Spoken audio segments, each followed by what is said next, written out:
It's been over a year since police shot and killed a Kentucky man, and now the case is finally seeing some movement. Right now at noon, we'll bring you the latest on that case and the questions that have yet to be answered. And we have extra cloud cover in our skies for us today, along with the continuation of those warm and mild conditions. Starting to see some rain chances entering the forecast beginning tomorrow. Details in the full forecast coming up. Plus, the mother of an NBC anchor disappeared weeks ago, and investigators have crossed a few people off their suspect list. We're going to tell you who coming up.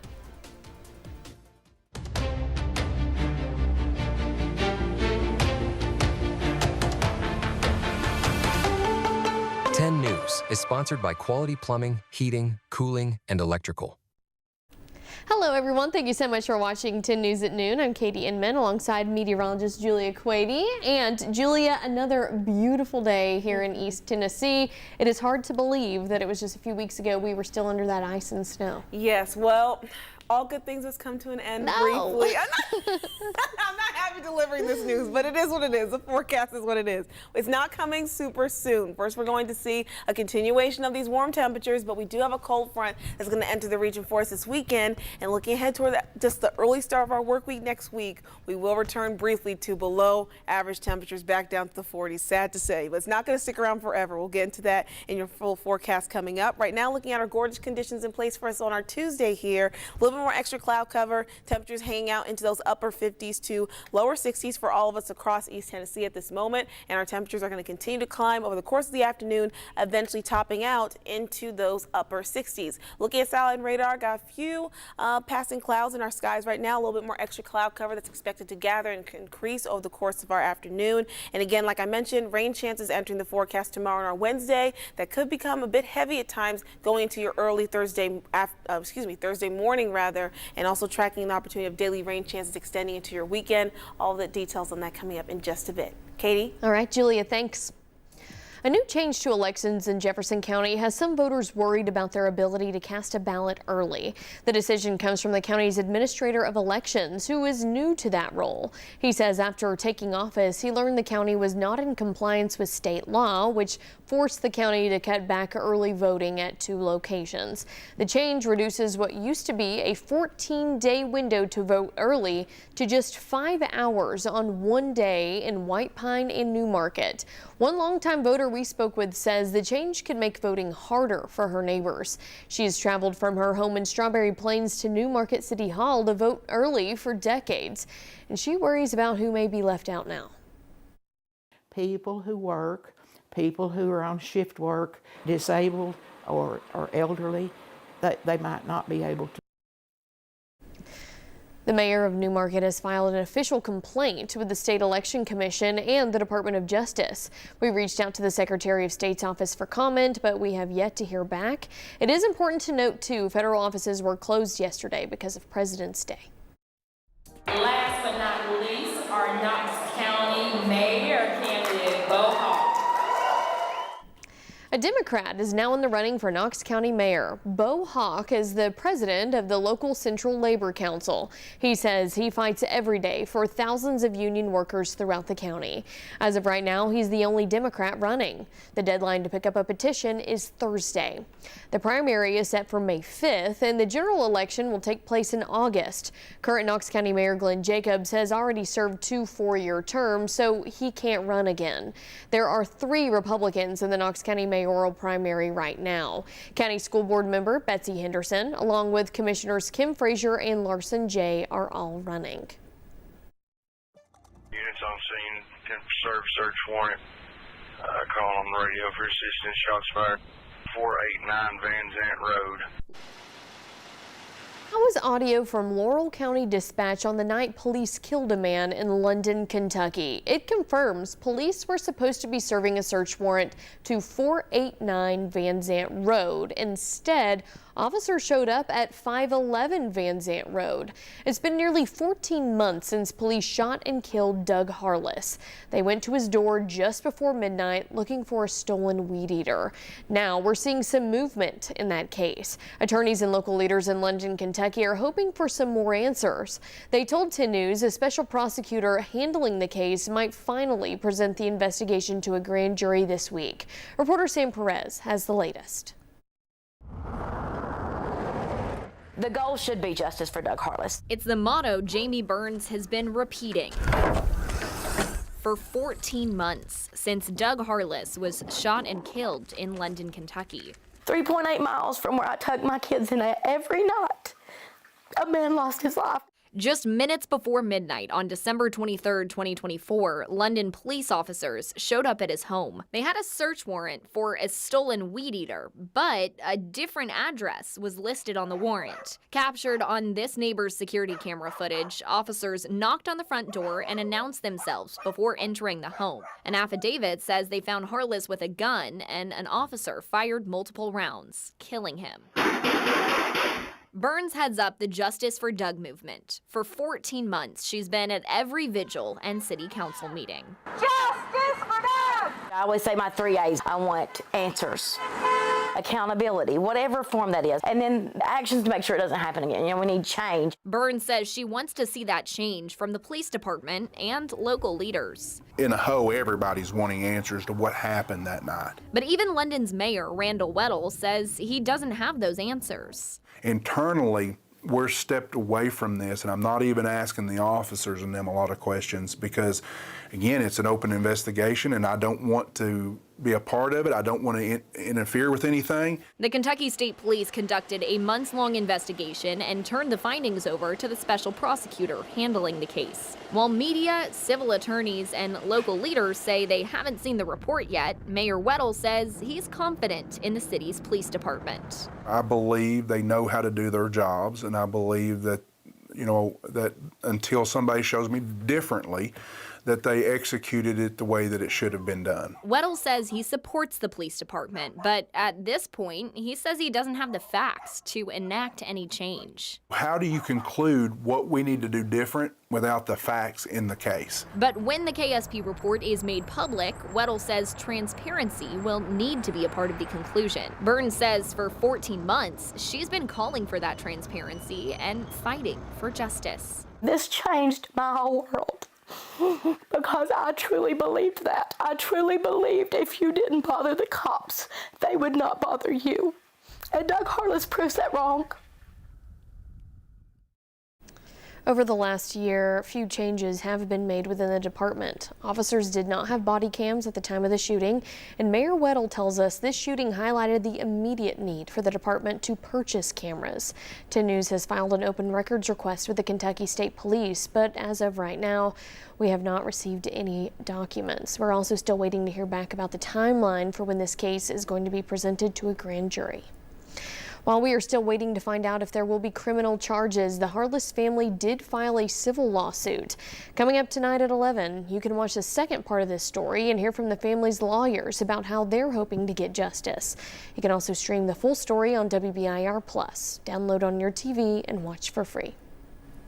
We're taking a break from the headlines now to turn to your forecast. Julia Quady joining us again from the Weather Center. Happy Tuesday. Happy Tuesday, Katie. Conditions for us today are just as pleasant as they were yesterday. Just a little bit more of a dash of extra cloud cover out there in our skies. As we take a look at our view from our downtown cam over downtown Knoxville, we can see that as we take a look at our weather headlines, we're going to remain keeping those warm and mild temperatures for a good portion of our work week. And we're going to expect to start to see some changes, though, with our forecast beginning tomorrow and your Wednesday, with some rain chances entering our region, particularly late on your Wednesday, carry on over into your Thursday morning. And then we'll have a cold front that's going to pass on through ahead for us this weekend, prolonging our rain opportunities into the weekend and also giving us a bit of a cool down in our temperatures into early next week. Taking a look at the future cast here, we can see the development of those showers starting to gather across the area for us again late on your Wednesday into your Thursday morning, and with a small chance to see maybe a couple thunderstorms possible across the region for us early on your Thursday morning. Right now, though, East Tennessee not under any severe risk. It's kind of reserved for our neighbors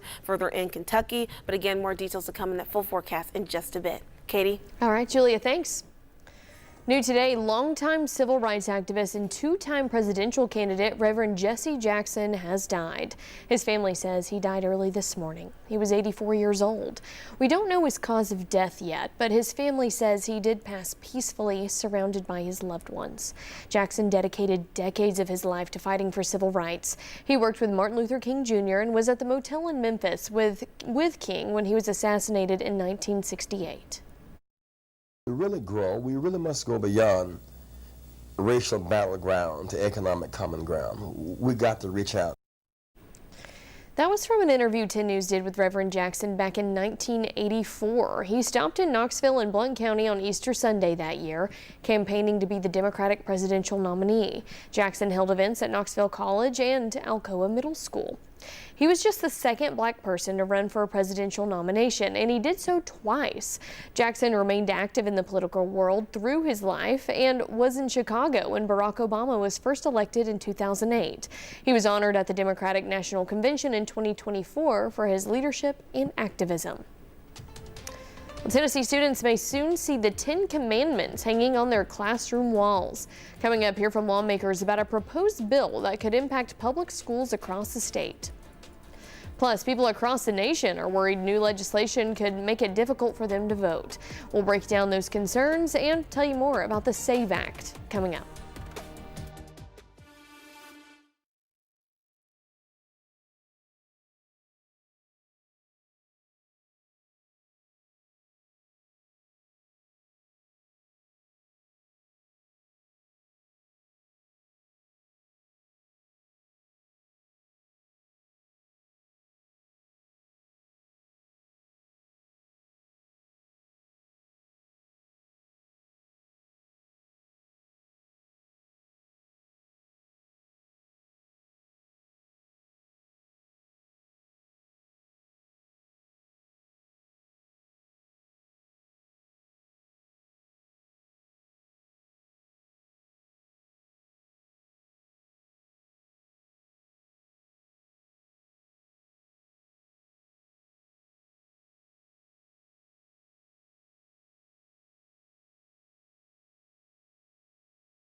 Hey there, good afternoon and welcome back. Taking a look outside our downtown cam over downtown Knoxville. A little bit more added cloud cover in our skies for us left over from this morning, and we're going to expect a bit of a variability in our cloud cover today. That's going to be partly cloudy to then mostly cloudy as we head towards the later afternoon hours. Take a look at our temperatures right now as you head out the door this afternoon. Things are feeling way more comfortable in comparison to how we started this morning with temperatures that were hanging out into those upper 30s to lower 40s. Now we're trading that in for warmer temperatures currently standing into those upper 50s to lower 60s, and we will still see even more improvement with our temperatures increasing eventually into those upper 60s for our afternoon highs. You can see a little bit of a variability in that cloud cover depending on where you are. Heading closer to more maybe northern neighborhoods, seeing a little bit more extra cloud cover nearby La Follette, Marineville, but heading closer towards the plateau, a little bit more of a visibility of that sunshine at the moment with a mix of some passing clouds out there.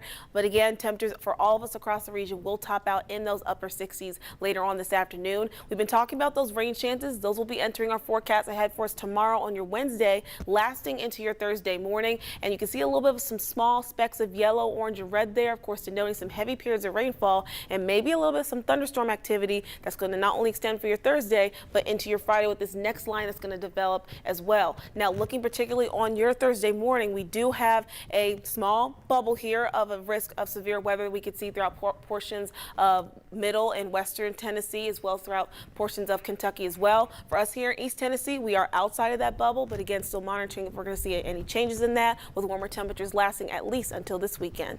Katie? All right, Julia, thank you. Over 15,000. That's how many students are getting help with food insecurity in our region. Those statistics show us why programs like Food for Kids are vital to families.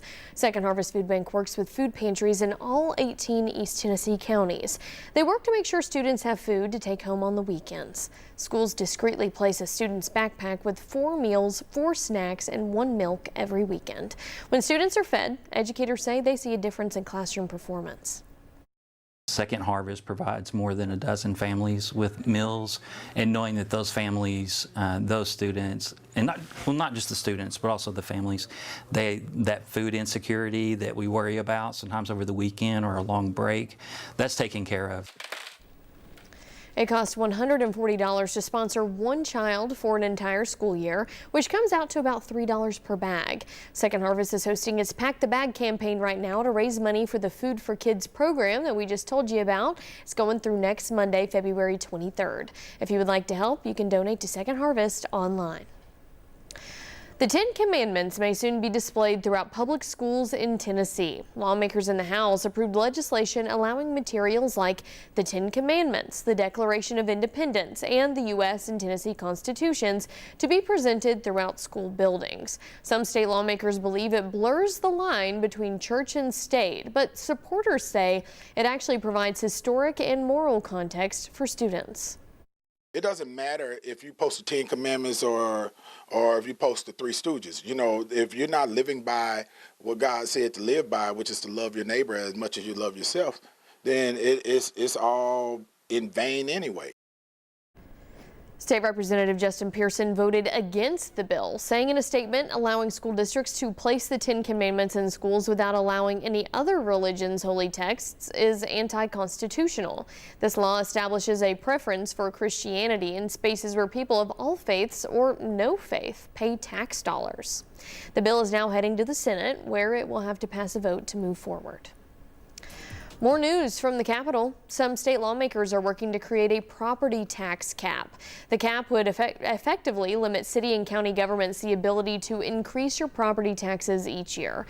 If the bill passes as is, governments couldn't raise property taxes more than 2% annually. If a local government wants to exceed those set limits, it would have to be put to a vote in the next statewide election.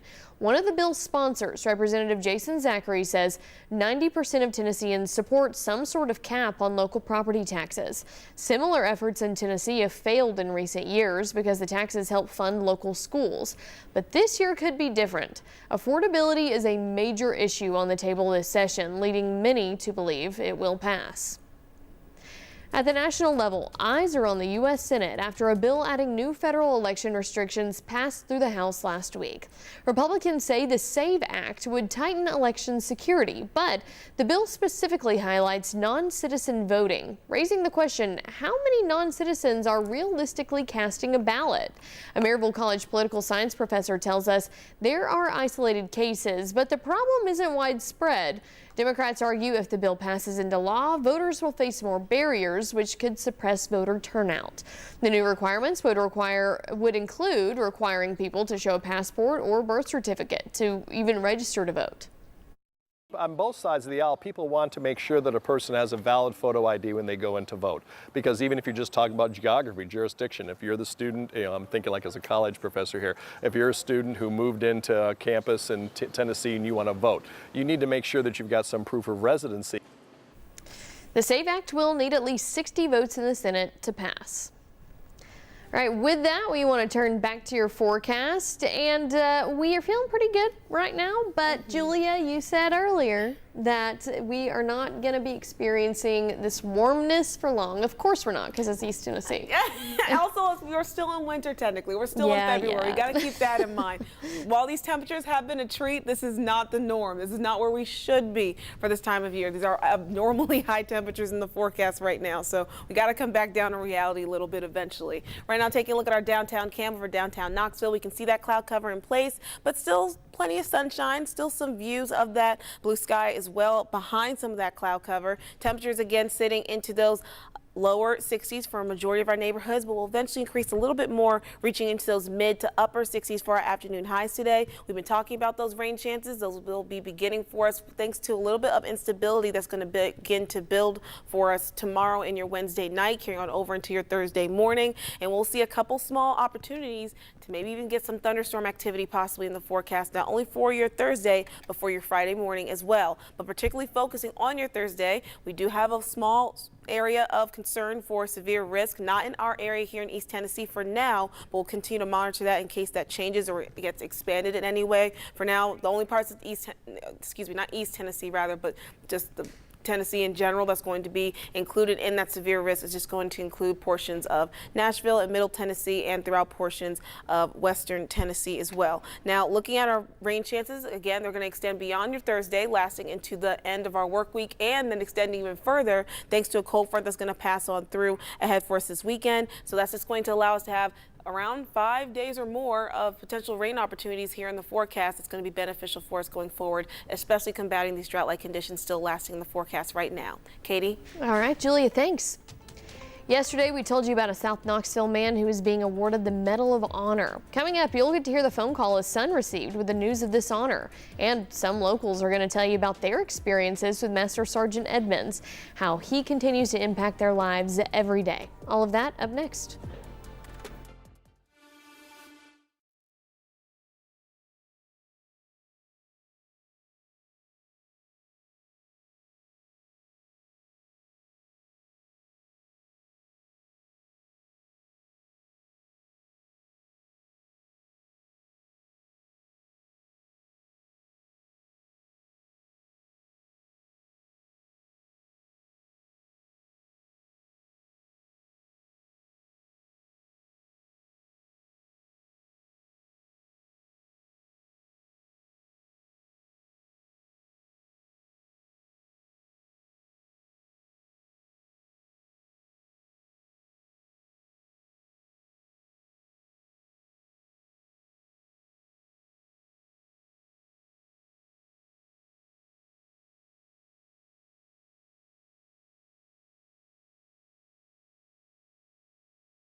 The courage shown by this World War II soldier from South Knoxville as a prisoner of war is earning him the military's highest and rarest award 80 years later. Yesterday, we told you the story of the late Master Sergeant Roddy Edmonds, who stood up to a Nazi officer. The soldier held a gun to Edmonds' head, ordering him to have Jewish soldiers fall out separately. That's when the devout Christian defied the order and said, "We are all Jews here." The Nazi backed down, and Edmonds was able to save the lives of nearly 200 Jewish Americans. President Trump recently called the Edmonds family with the news Roddy Edmonds would be awarded the Medal of Honor. 10 News anchor John Becker has that story. But I have some very big news for you, because your father, Master Sergeant Roderick Edmonds, will be, as you know, posthumously receiving the Medal of Honor for his incredible bravery. Was the call one of the greatest 2 minutes and 30 seconds of your life? Well, yeah, it ranks right up there. My prayer is that it will never sink in, that we will always be awed not only by the citizen soldiers who serve us quietly in the shadows and protect us, but be awed by those few who step up and step out and go beyond the call of duty just because it's the right thing to do. He was all man, right? He was a real guy, right? He was the real deal. I always struggled with Dad not telling me anything, because I asked him, as I got older, and he just said, I don't want to talk about it, and he didn't. He took this story to his grave. Yes, he did. Dad was a very humble guy when it came to bragging on him or anybody, really. He loved to brag on God. But I'll see you at the White House. Excellent. And we'll have a good day honoring your father, okay? Thank you, sir. I appreciate it. What do you think he would think of all this? I think, again, in his humble spirit, he wouldn't think he deserved anything. When I'd press him, he would say, son, the only heroes that are over there, they're buried over there. He said, those are the heroes, the ones who gave the only reason I'm here is because men died for me. After World War II, Edmonds went on to fight in the Korea War. He died in 1985, just days shy of his 66th birthday. Word spread fast among the veteran community after we broke the news about Master Sergeant Edmonds and the Medal of Honor. Reporter Alana Mutnick spoke with some people in East Tennessee moved by that news. Even though Master Sergeant Edmonds didn't share his story himself, one religious leader uses it in his everyday teachings. I've used it several times. Several times I've used this story. The story of Master Sergeant Roddy Edmonds, a war hero who took his story with him to the grave. To have someone who did this in a way where it saved lives. And you know what? What's amazing is he never made a big deal out of it. Rabbi Yossi Wilhelm leads the Chabad in Knoxville. He tells generational stories. This one he happened to hear from the son himself.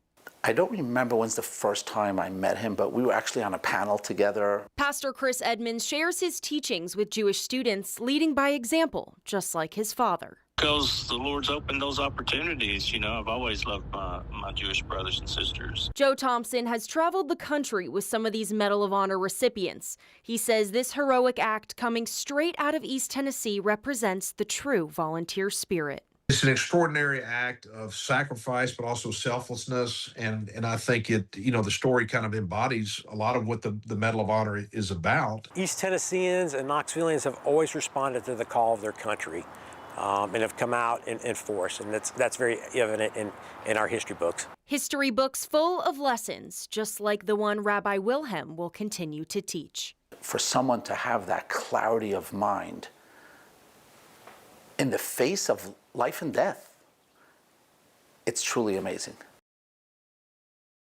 That was Alana Mutnick reporting. And the world's largest Holocaust museum recognized Master Sergeant Roddy Edmonds as righteous among the nations in 2015. A lifelong civil rights activist died today. In the next half hour, we'll go back in time to show you Reverend Jesse Jackson's trip to Knoxville.